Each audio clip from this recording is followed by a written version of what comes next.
James Adams, tristatefootball.com, here with Coach Jeff Marksberry. Coach, you guys get the win 22-14.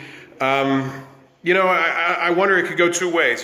This is a very storied program in Beechwood, but they're also a 1A school, much smaller than you. What do you take away from the tough, hard-fought victory when some people might have thought you'd win by more?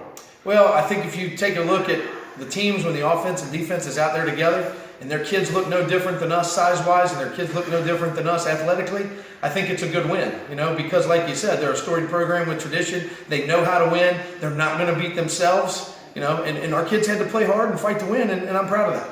Coach, it seemed like the difference in this game might well have been the fact that they had a lot of guys on both sides of the ball, and they seemed to get tired. Matt was able to get chunks in the run game at the end of the game. How much do you put into the fact that you have almost double the number of players they have? Well, that helps against a lot of people. It's not just a 1A school that that plays into our hands with, and I think it did. They did get worn down, and I think Noel knew that. He was rotating some bodies in early in the game, and often, they were running, they were changing defensive fronts and changing schemes. They get us in a third down situation, they'd run some D linemen off and bring some linebackers in. So I think it does make a difference, and they did get tired. Obviously, I think he thinks that'll help them down the road, and it'll help us down the road again because we had to earn a victory. Coach, you had to earn a victory 2 weeks in a row now.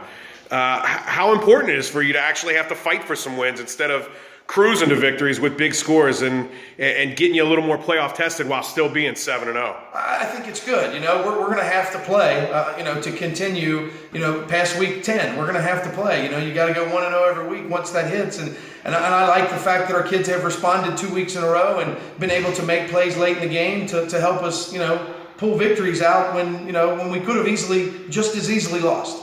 How about the big play, Coach? You forced the fumble when Beechwood is 2nd and goal from the 1 in the first half. Beechwood scores that touchdown. This is a completely different game. Instead, one of your linebackers scoops it up in the end zone for the touchback. Yes. I thought the defense did a fantastic job of running to the football and getting guys to the football.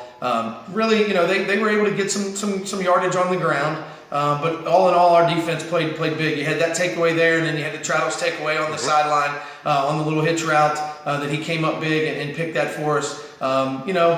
Those things always make differences in ball games. If we don't turn it over when we're driving on our first drive again, there's that's a difference maker as well. That we get a touchdown out of that drive. Those things happen, and we're not happy about it. We preach discipline for ball security and preach discipline for penalties, and I'm not happy about either one of those, and I don't think our guys are either. So I think we can pick that stuff up this week in practice. Not often you have to rely on a field goal kicker. You're used to getting 7, not 3, Coach, but Christian Seager, 3 big kicks. It's got to be nice that nice to not rely on him often, but when you have to, he can come through. He did. He came through big for us tonight. He's got some skills. He can really kick the football. I think he's the leading scorer in Northern Kentucky in soccer, and he may be the leading kick scorer right now. Because we've scored some touchdowns, and now you throw in a couple of field goals on top of the PATs that he's had. So he had a nice night for us tonight, and it's nice for us to be able to know that he's dependable and can get us 3 points. To keep putting points on the board. Coach Marksberry, big win. Congratulations, moving Thanks. to 7-0. Thanks for joining me. Thanks.